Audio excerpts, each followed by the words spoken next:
Hello there, fellow adventurers. This is Sorvesteon, and you know what? There is something that is really bugging me, and it has to do with the scheduled maintenance that occurred on September 8th. I don't know if you've had a chance to go and look through the patch notes, but they made a lot of changes, but they have made one change in particular which is really game-changing, and not necessarily in a good way.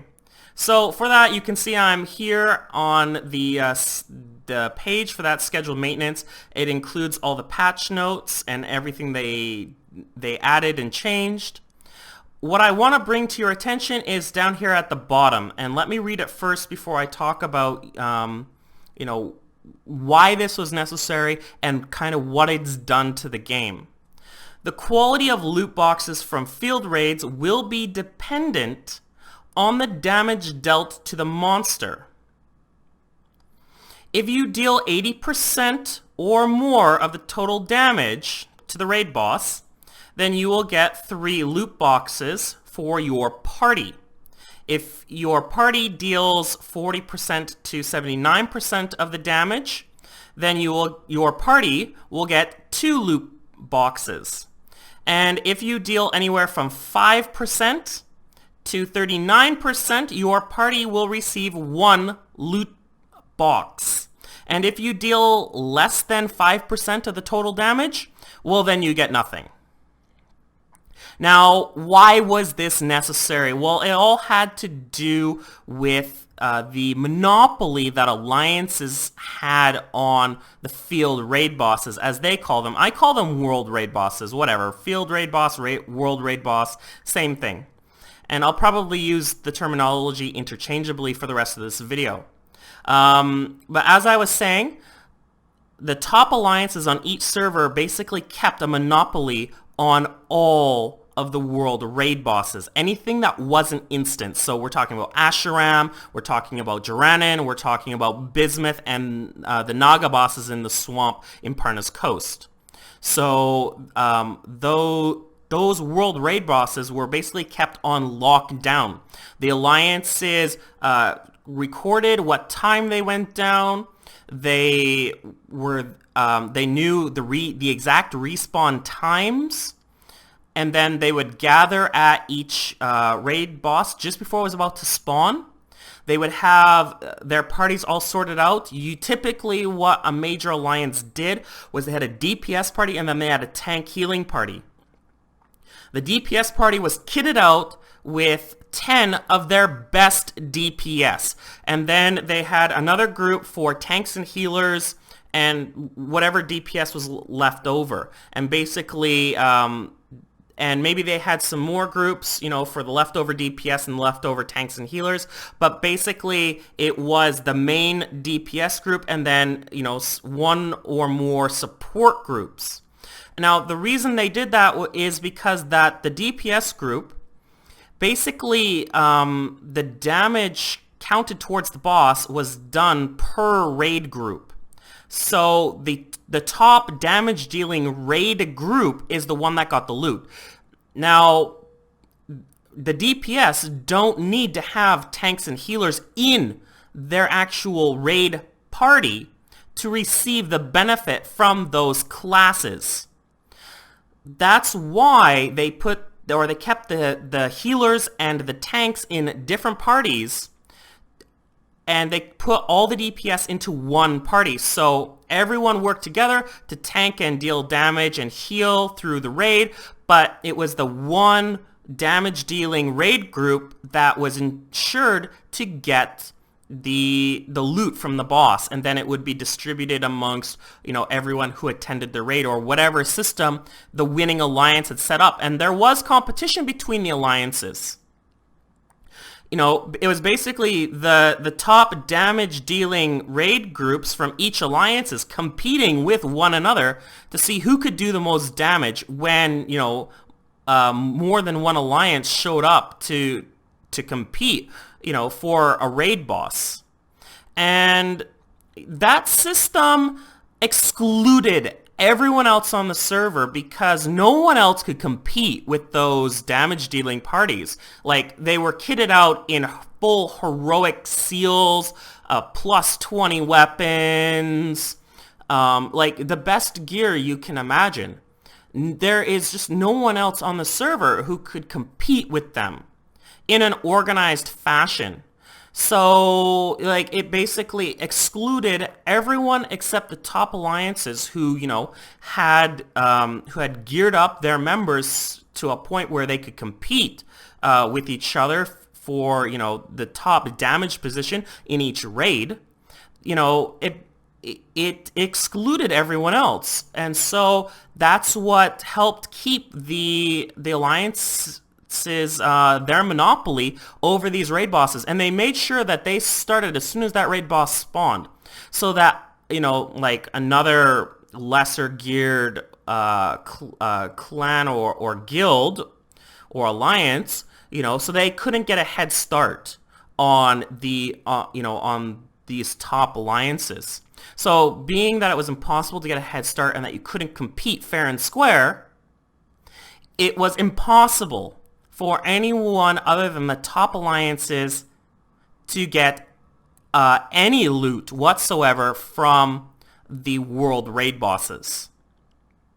And that's why they introduced this change. They wanted to solve that problem. They wanted to open the world raid bosses up to, to individuals, not just to the top alliances, so that, individuals in other alliances who had a desire to go and do the world raid bosses had a chance to do that and get something out of it. And that's all well and fine. I do support the idea that, there needed to be some sort of change so that, to break the monopoly that the top alliances on each server had on these world raid bosses. But this is not the change that I was hoping they would make. And you've probably already guessed it. What has happened as a result, and I have witnessed this personally, is that while this, yes, has removed the monopoly that individual alliances have on the world raid bosses, sort of, and I'll get into that in a minute, it has basically incentivized the DPS to go solo and basically forget about the tanks and healers that they essentially no longer need. Now that now that anyone can participate and have a chance, if they do enough damage, that 5% minimum, you have a lot more people showing up to the raids. This means that, the raid bosses are, being more stun locked, like thrown up into the air, being destabilized. So they don't have a chance to do their attacks because there's so much DPS on them, and that is protecting the DPS from the attacks of these world raid bosses.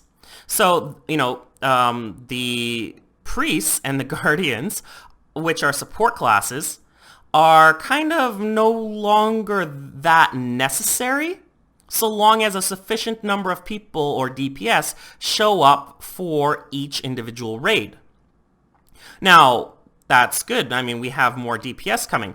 The problem really comes down here in how kind of lopsided this solution is, in that priests and guardians individually cannot compete with wizards and assassins, or even berserkers, for DPS. And that is the problem with this whole system, is it really favors certain DPS classes over other classes in the game to the point of complete exclusion. Now, I say complete exclusion, and I literally mean it. In order for a guardian or a priest to really get in on that DPS, they essentially need the help of a damage dealing class. They were not made to do damage. They were made to heal and to hold aggro respectively. That is their job. They were not made to do DPS. And so if you put like a tank and a wizard side by side and have them DPS, with relatively equivalent gear, obviously the wizard will always out DPS the guardian. Now, another thing you might think is, well, hey, why don't you just mount up? And, mounting up, because everyone gets the same skills, mounted, well, more or less. And so that will even out, the damage difference between different classes. And I would tell you, no, it doesn't. Mounting up does give you the same skill set, yes, but those skills do not do equivalent amounts of damage. The damage that those skills do is based, to an extent, on your own stats. For example, take an assassin. An assassin mounted is still squishier than a tank, just like they are unmounted. And mounted, a sin, or an assassin, still does a lot more damage than a tank does, with the same skills.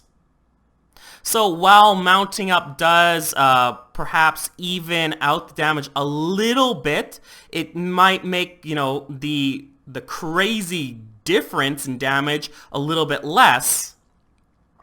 It does not make up for the difference in damage between a damage dealing class and a support class.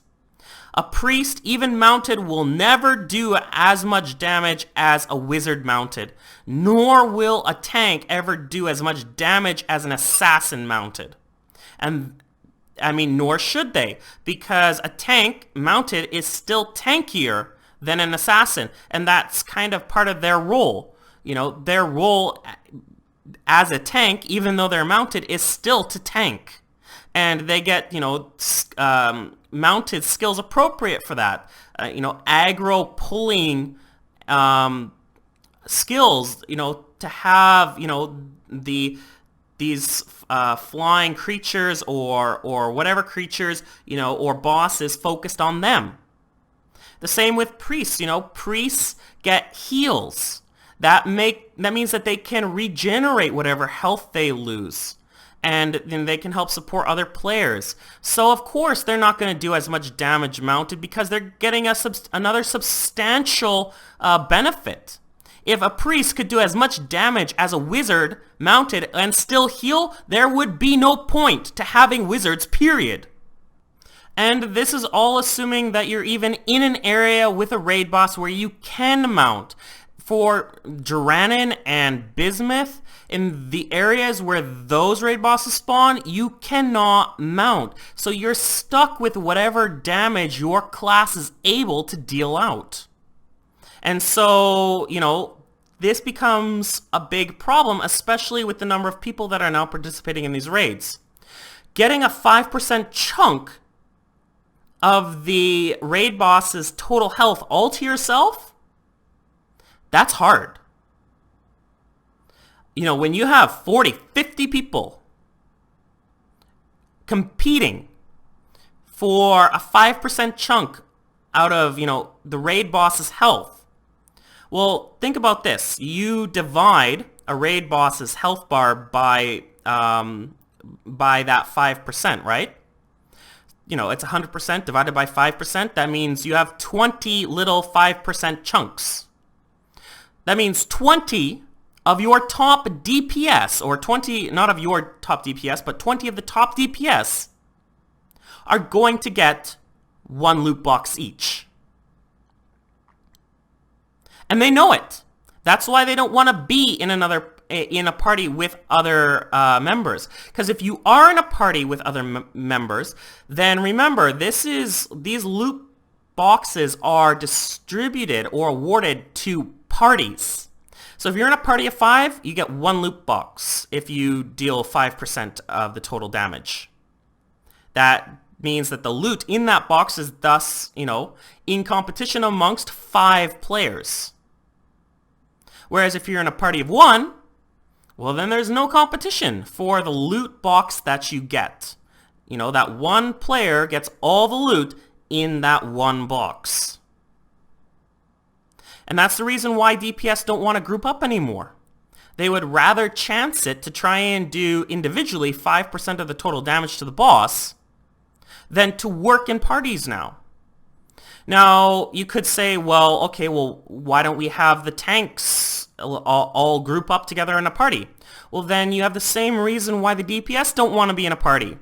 You know, if, let's say you have, I don't know if these are exact numbers, but I'm just throwing this out there. Let's say you have 5 tanks in a party, and those 5 tanks are able to equal the damage put out by 1 wizard.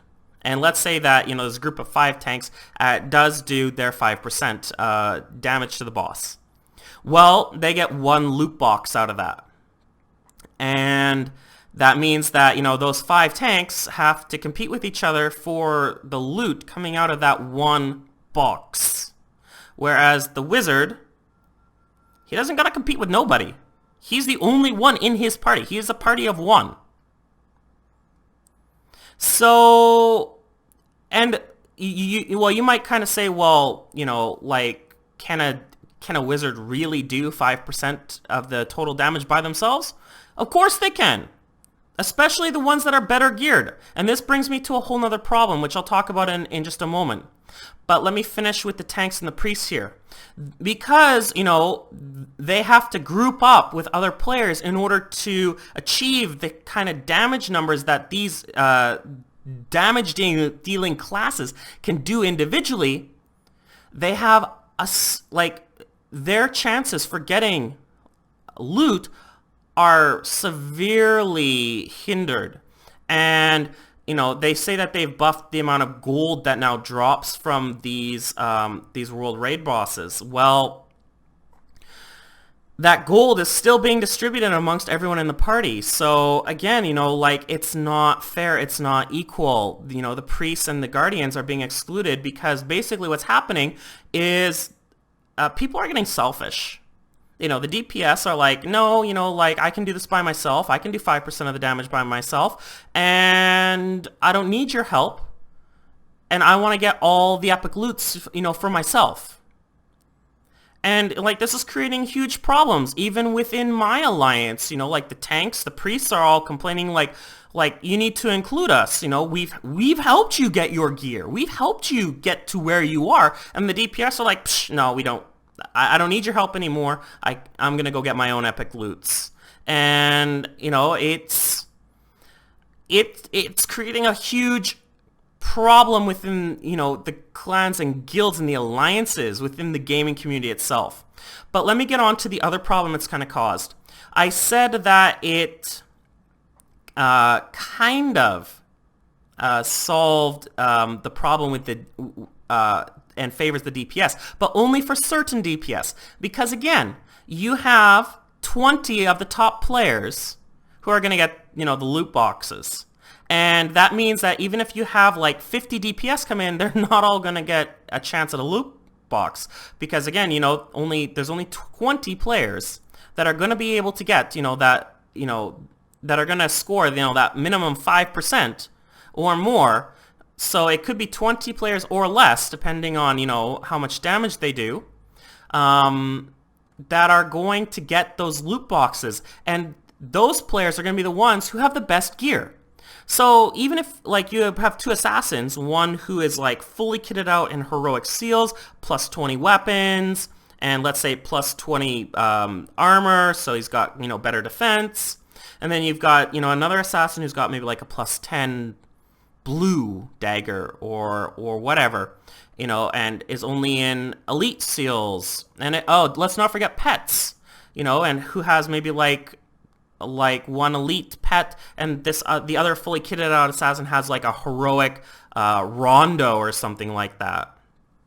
You know, you run into the same problem. Now the DPS are basically in competition with each other. So, you know, like,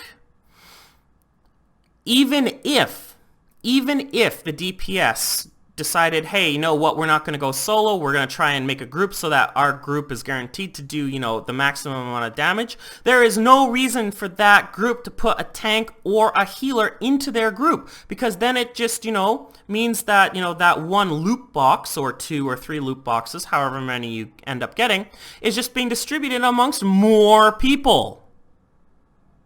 So, I mean, basically, like the devs have put in this change to solve one problem, to which they kind of have, and I say kind of, because think about it. Who are the people right now who have the best gear? The members from the top alliances. So now instead of, the top few alliances on the server monopolizing the world raid bosses, you have the top 20 DPS players on the server monopolizing the world raid bosses. Or something close to it anyways. So this just created a whole nother problem. And in my opinion, this problem is kind of worse than the previous problem. Because at least, before this change, before the September 8th update, alliances were working together to deal damage to the raid bosses and to do all this stuff, because no one else wanted to participate. If one alliance got there and started DPSing the boss and another group of people showed up, they'd just be like, okay, you know what, they're already there, we can't compete with them, we're just gonna leave. And that one alliance, was stuck having to deal with all the healing and all the DPS and all the tanking. And of course they had less people, so the bosses were more dangerous because the bosses were able to use their skills more often. So you needed healing, you needed tanking. And of course, they were competing not like perhaps with other alliances, but also with time. I mean, no one wants to spend an hour, 2 hours DPSing down a raid boss. Obviously the quicker you can get it done, the better, because then you can go on to the raid boss in the next channel or to the next area, so on, so on, so on. At least that you had people working together, but now you just have everyone really looking out for themselves. Especially the DPS. The DPS are being allowed to become super selfish so that they get more loot, so that they can make more money and they can gear up. And it's just, what really gets me is how imbalanced this is. Like classes that are not DPS orientated, like the Guardian and the Priest, and even the Berserker, which cannot compete with an Assassin or a Wizard for single target DPS, are being excluded from, this whole, from the loot of the raid bosses. And that's a big deal. I mean, the raid bosses are one of the biggest sources of heroic marks, recipes, heroic mark materials, heroic seal stones, and, a bunch of other goodies. They are a huge source for that.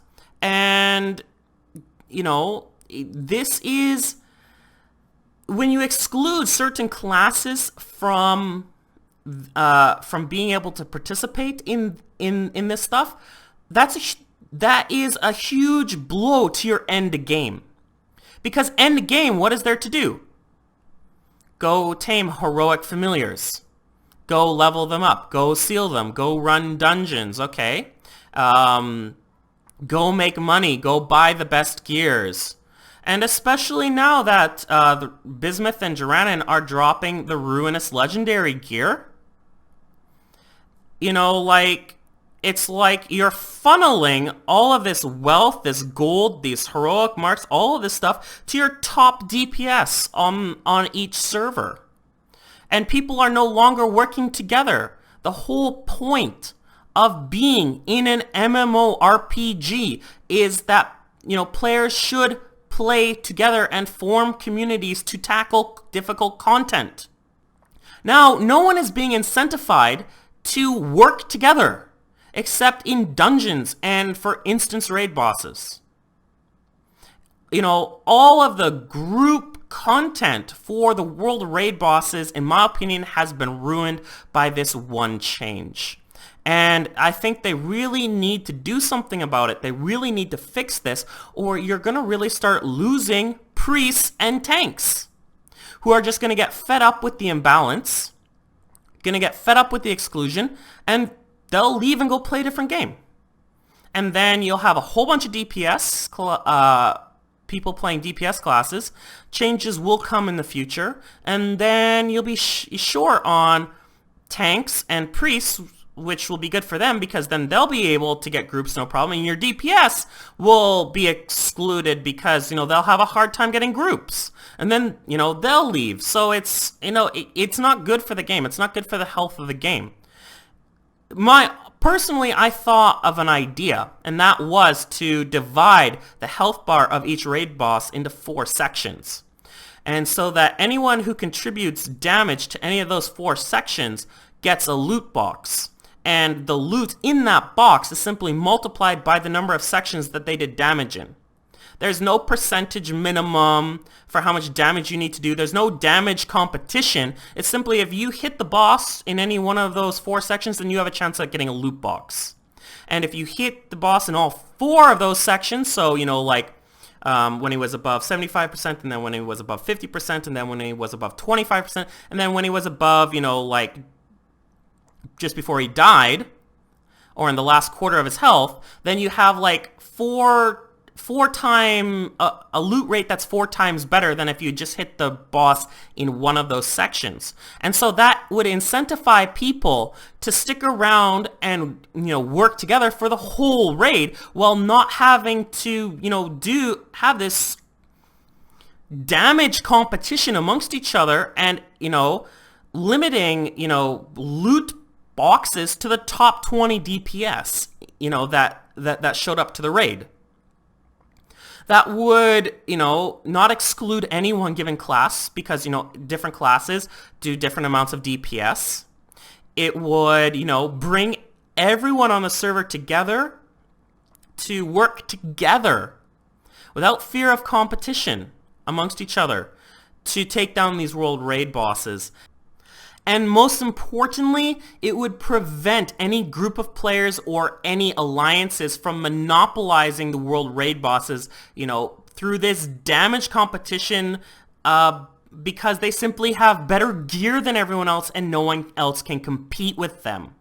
And in my vision of, you know, my solution, the loot boxes should be awarded individually, whether you're in a party or not.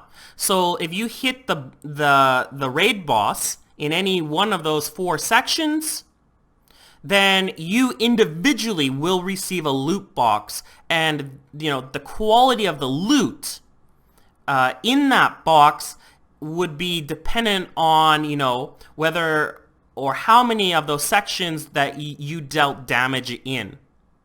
And I think, you know, that way there is no competition amongst classes, there is no competition amongst damage, there is no competition, there is really no competition at all amongst players, and I think that's pretty much what should happen, because if there is any competition, I know this is really, I'm really sorry to say this, Riders of Icarus, because, you know, a lot of things in the game are built around competition, but competition in games breeds just the worst sort of community. I don't know whether it's just the way, you know, people have become these days, but, you know, it just breeds selfishness, cheating, and, you know, it just breeds the worst kind, all the worst qualities in people. So I really think that competition needs to be taken out of the world raid bosses. And it simply needs to be something that, you know, you get rewarded for making a contribution towards. So I think contribution incentivized challenges for the world raid bosses is a much better solution than having DPS competitions to get loot. So now I want to know what you guys think. I want to know what you think about the changes they made in the September 8th update. I want to know what you think about my idea to fix it. I want to know if you guys have any ideas of your own that could potentially fix these problems. Let me know in the comments section. This has been Sorvesteon. Don't forget to click like and subscribe to my channel for more videos about Riders of Icarus. Until next time, fellow adventurers, take care and have fun.